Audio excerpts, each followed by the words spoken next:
So I'm Gavin Bishop, and thank you for being here on a beautiful Saturday. I'm going to be talking a bit about kind of hip pain, and just a touch about me. I'm in Longmont at this point. I've been there for 6.5 years with UC Health, and excited to come over and work with OCR.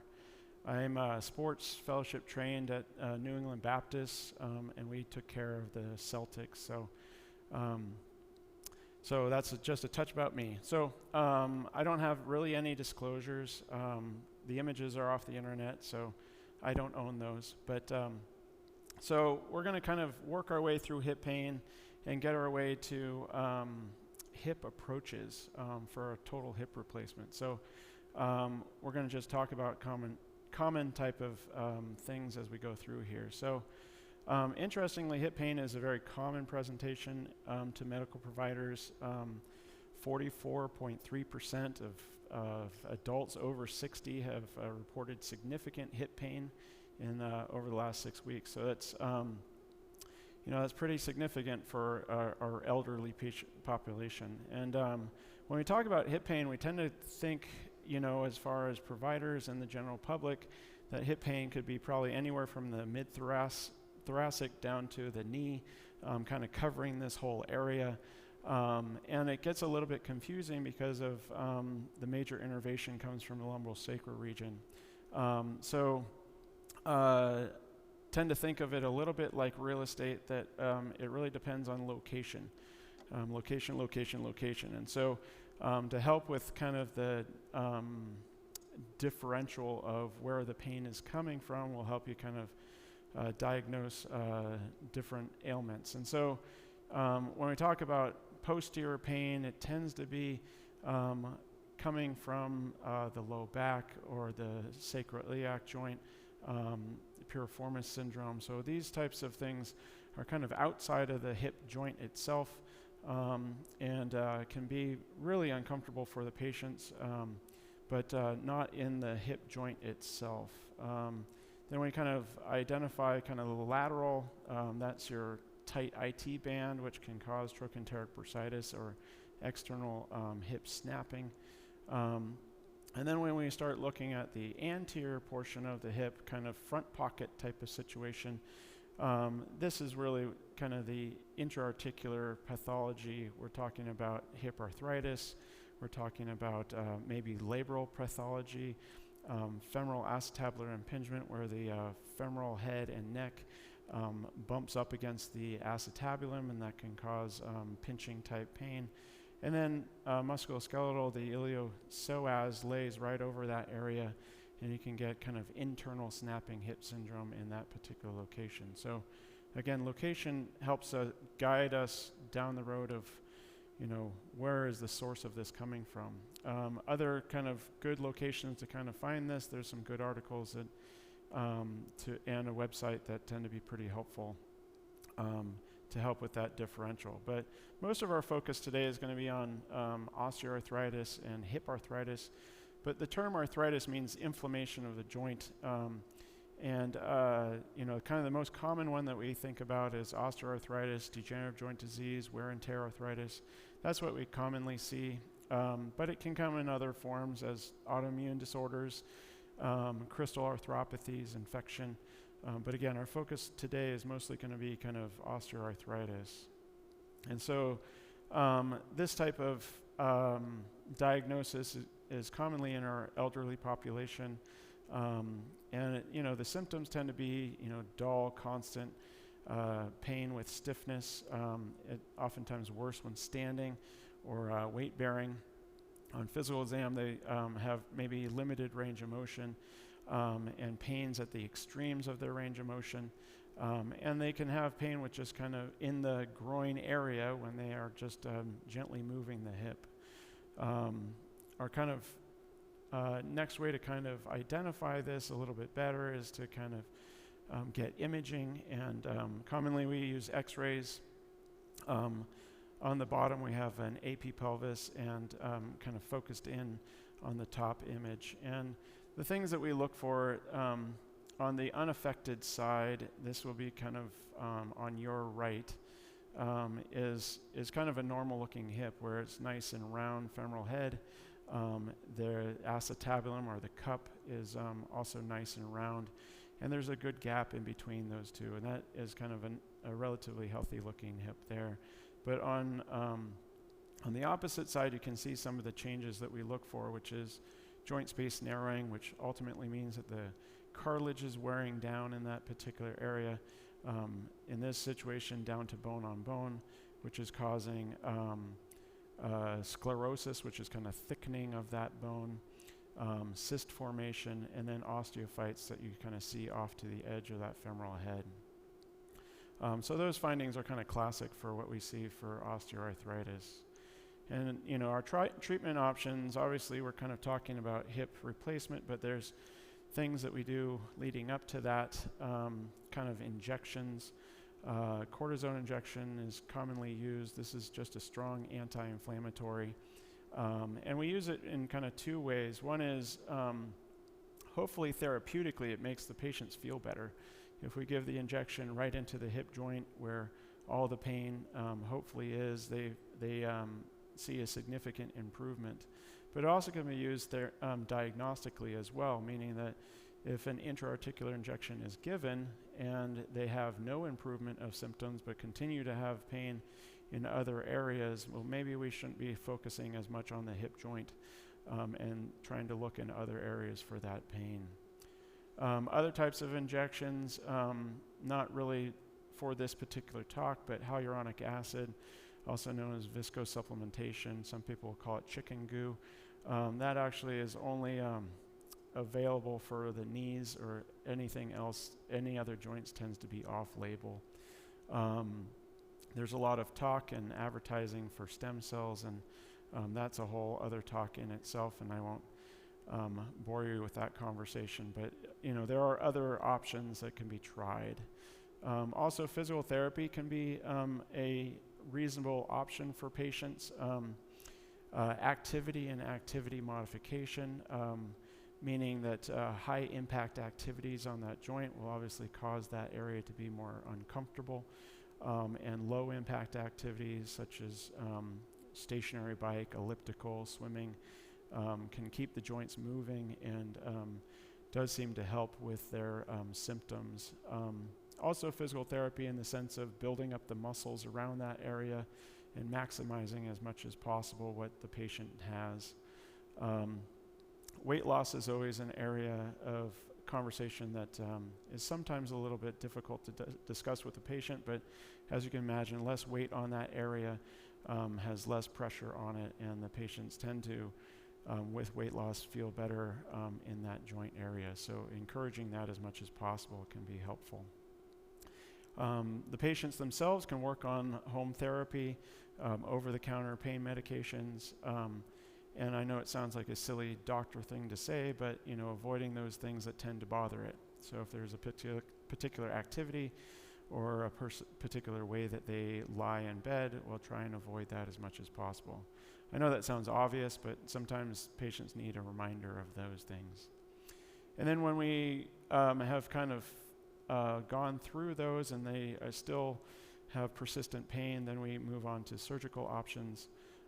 Today we'll kind of focus on a hip replacement, but there's other surgeries as well, but these are really reserved for other diagnoses like hip preservation and hip arthroscopy. By the time it's gotten to wear and tear arthritis, really a total joint replacement tends to be pretty helpful for the patient. Another aspect of the patient that is really important, I really enjoyed Dr. Clark's talk this morning about joint infections. And really, prior to surgery, we want to try and keep the risks as low as possible, and some of these are modifiable factors that we can try and work on. And as we talked about this morning, a total joint, once it goes in, if it gets infected, it's a big deal to try and resolve that issue. And so working on obesity, some guidelines are that try and have a body mass index below 40 or as close to that as possible. Smoking can be an issue with wound healing. And sadly, the only number that really matters is 0, meaning they have to have stopped smoking prior to surgery. And it seems to be that they do pretty well if they've been off smoking for consistently for wound healing. Controlling the diabetes, making sure their sugars are pretty well regulated, and a goal of having an A1C over 7 seems to be a limit that we really try and look for. Now, as far as obesity, again, we don't necessarily want patients just to drop weight for the sake of weight. We want them to also have good nutritional status prior to surgery so that their wounds heal well and they have a good opportunity to heal. Cortisone injection. So I was talking about that earlier, and it is important to kind of be mindful of the timing of that cortisone injection and the timing of surgery. There's a higher risk of infection if one does a cortisone injection within 3 months of that injection. So the timeliness is an important thing to keep in mind. If the patient is on immunosuppressive treatment, that is also a risk factor. If they have poor vascular disease and are immunodeficient, these are other risk factors that we would try and modify as much as possible prior to surgery. So the hip replacement, this is just a artist rendition, and I'll kind of talk through some of the bits and pieces that we typically put in a hip replacement. But this is by no means any particular brand that we're kind of talking about here. But so the most superior portion of this, the cup, is the portion that's going to be into the acetabulum, and that is typically a metal implant that at this point we oftentimes use a surface on that allows the bone to ingrow into that metal implant. And you may see x-rays where there is a screw or a couple screws, and that tends to be surgeon preference from that standpoint. The next layer is going to be the liner, and that liner is a highly cross-link plastic that is very durable and acts a bit as a cushion for that implant. We tend to use the plastic. There was a time when we talked about using things like a ceramic on ceramic, meaning that liner or the cup was made of ceramic. And the goal of that was have a low wear coefficient between the two surfaces. Unfortunately, that's gone out of favor because there was a very annoying squeak that would happen. That really, anytime the hip was moving, that it would make a noise that was really not pleasant for the patient at all. And so that's gone out of favor at this point. When we talk about the head is, again, kind of this portion. It's a separate piece that is attached to the implant typically.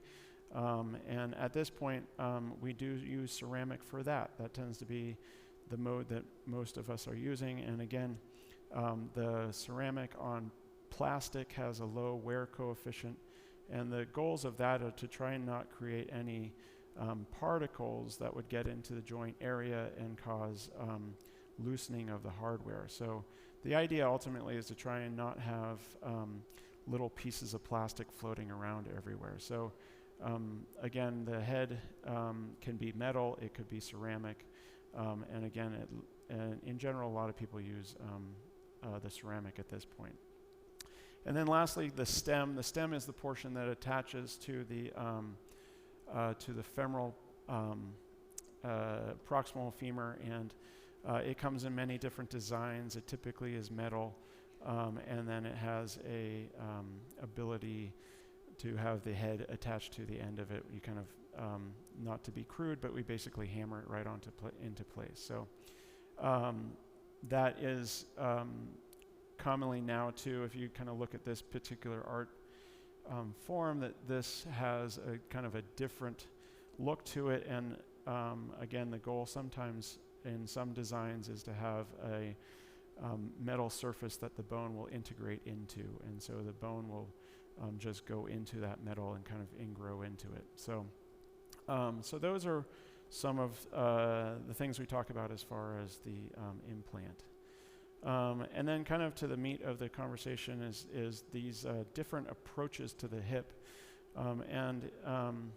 My hope a little bit today was to kind of talk about some of these so that you had maybe a general idea of why we choose what we do and what the advantages and disadvantages of other approaches are. And so commonly the one that we talk about is the posterior lateral approach, posterior approach, going through the butt, if you will.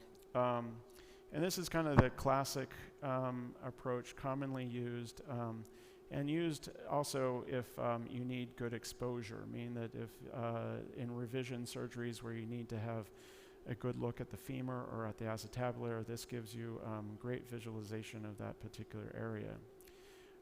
You're not disrupting your abductors, meaning the muscles that help bring your leg away from your body, and you have a great exposure, as I said, to the areas that you are of interest.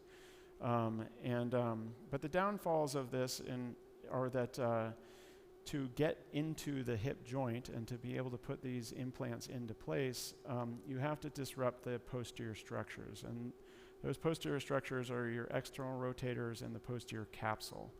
That is a common approach that we use to get into that particular part of the body.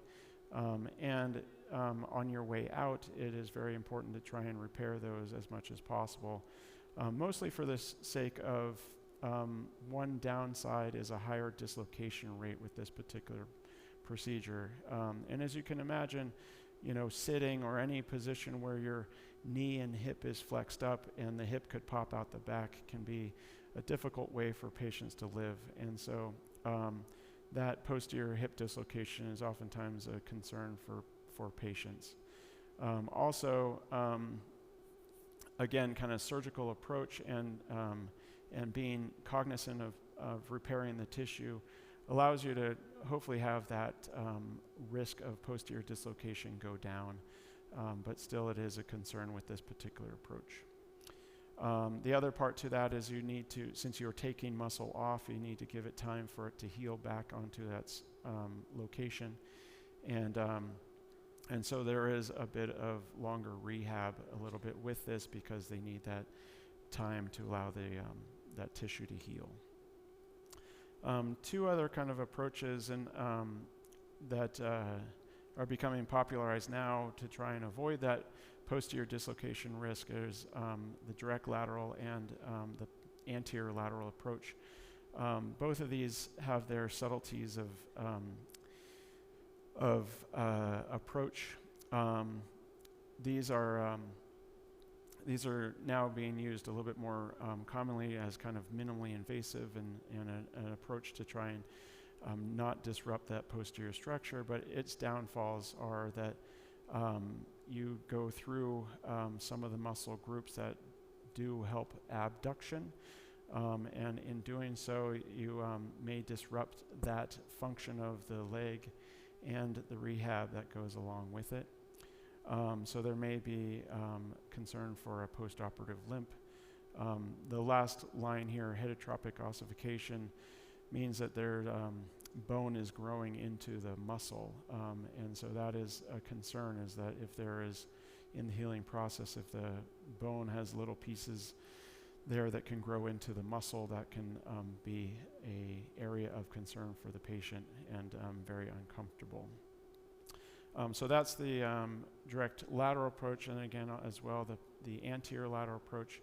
Again, similar type of ideas, just slightly ahead in the body on the approach. So you're going between the tensor fasciae lata and the gluteus medius, and you're also trying to avoid the posterior hip dislocation, so you're not having that disrupting the posterior structures.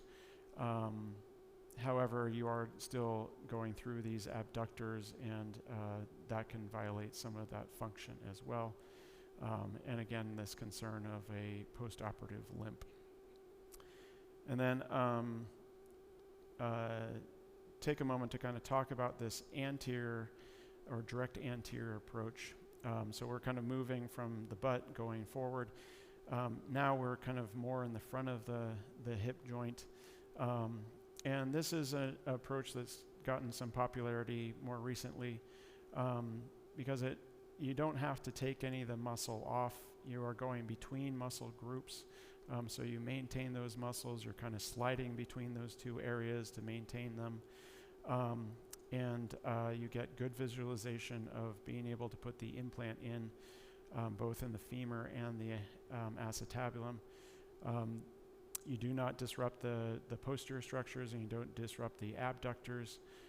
So you decrease kind of the muscle pain that goes along with some of that approach.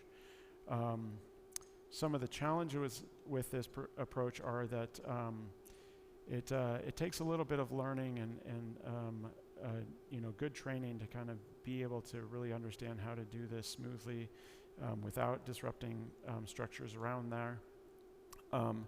It is not really best for patients who have a large belly because it really gets in the way of your approach, not only hanging over that area and the wound healing, but as well as what we use to have visualization and get the implant in appropriately. So someone with a large belly, we tend to try another approach, usually kind of going posterior or another approach, just because of wanting to be able to put the implant in appropriately.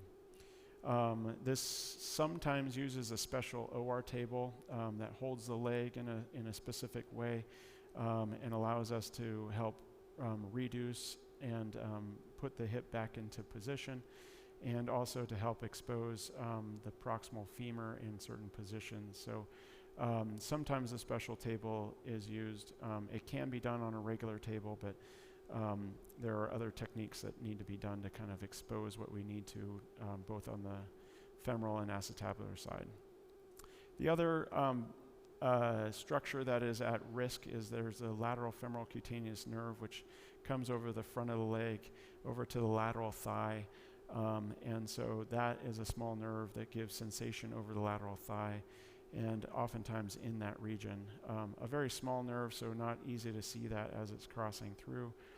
So some patients will wake up with a sensation that they put their hand in their pocket and they can't really feel their thigh the same as they do on the other side. Usually doesn't bother the patients, and as long as you give the patients an understanding that that may be the case with this procedure, they usually are very happy with that. There's also a concern because of the small exposure that if you have you're putting in the femoral implant, that it could fracture that femur, and then you don't have a full exposure to be able to address that. That's somewhat true if the fracture goes extensively down the femur, but if it's identified early, you still have relatively good access to that particular location.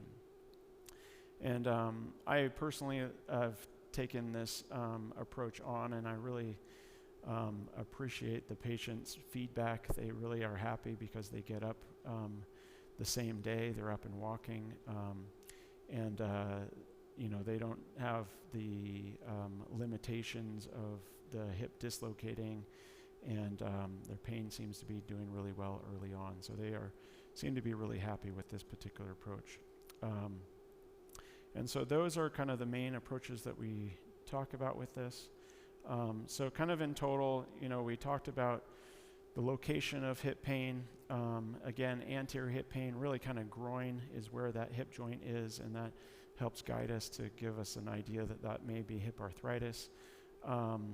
There's several treatment options before getting to a hip replacement, and then the advantages and disadvantages of these different approaches for a total hip. So I'll take any questions if you guys have them. Yes.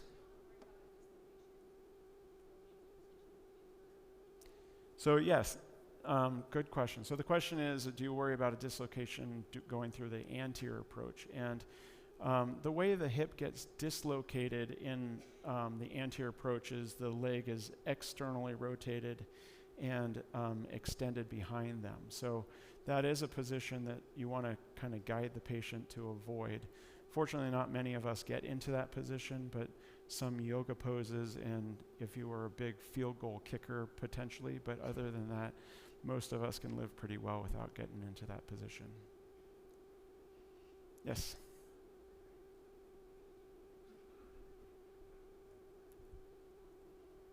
I'm sorry, I missed that. So that's a great question. So the question is, nicotine replacement, is that an adequate thing to stop smoking? And I think I probably should have clarified that, is we kind of blanket say stop smoking, but vaping or continuing to have nicotine in other forms also inhibit the wound healing process. So it really kind of has to be multifactorial from that standpoint. But good question. Did I miss anyone? All right. Oh, yes.